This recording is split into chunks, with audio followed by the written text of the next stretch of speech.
네, 대표님들 지금 당장 멈추거나 중단하지 않으셔도 됩니다. 다만 상황이나 회사의 여건을 정확히 냉정히 판단하셔서 현재 멈추는 것이 대표님 개인과 가족들을 지킬 수 있는 방법인지 진중하게 생각해 보실 것을 권유드리는 바입니다. 안녕하세요. 법률사무소 이음의 대표 변호사 정민혜입니다. 법률사무소 이음은 중소기업체 사장님들 그리고 현재 여건에서 어려운 상황을 겪고 있는 자영업자분들의 이익을 대변하고 도움을 주기 위해 유튜브를 운영하고 있습니다. 네, 오늘은 법인회생과 법인파산을 섹터로 하는 부분이기 때문에 그와 같은 상담을 하면서 대표님들이 가장 많이 하는 말에 대해서 말씀드리겠습니다. 법인회생과 법인파산을 진행한다는 것은 이미 회사가 어렵다라는 것을 반증하는 부분이라 할 것입니다.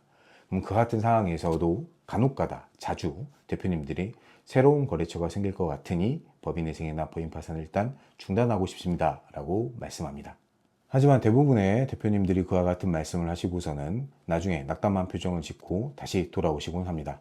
그와 같은 상황에서 다시 사건을 진행하고자 한다면 이미 바닥나 있는 재정 상황과 경영 상태 때문에 법인 파산이나 법인회생을 진행하는데 더욱 어려움을 겪는 것이 제 실직한 경험담입니다.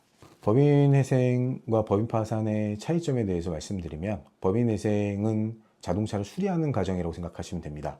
고장난 차를 새로운 부품으로 갈아 끼우고 교체 부품들을 갈아서 다시 도로에서 달릴 수 있게끔 하는 것이 법인회생 절차라고 생각하시면 됩니다. 그와 반대로 법인파산은 자동차를 폐차하는 과정을 생각하시면 됩니다. 자동차를 폐차해서 추가적으로 그 자동차로 인해 생길 수 있는 위험들을 줄이고 대표님 개인한테 발생할 수 있는 사고들을 미연에 방지하는 것이 그 목적에 있다 할 것입니다. 자, 그러면 회생과 파산을 선택할 때 대표님들이 그 기준으로 삼아야 될 기준이 무엇일까요? 단 한 가지입니다. 회사가 앞으로 영업이익 혹은 당기 순이익을 거둘 수 있는지 없는지, 그리고 그 있는지 없는지를 판단할 때 객관적인 자료와 지표가 있는지가 그 판단의 주요 사실이 될 것입니다. 파산이 맞는 경우를 말씀드리겠습니다. 법인 파산 절차를 진행하다가 상담 진행을 하고 그리고 자료를 분석하는 과정에서 가끔 새로운 계약을 수주했다고 해서 법인 파산 절차를 중단해 달라고 요청하는 대표님들이 있습니다. 그러나 대부분 그와 같은 계약을 수주하는 경우에 계약의 규모 그리고 계약 금액이 미미해서 회사를 운영해서 그 계약을 이행한다 하더라도 회사의 당기순이익으로 반영되는 경우는 매우 드뭅니다.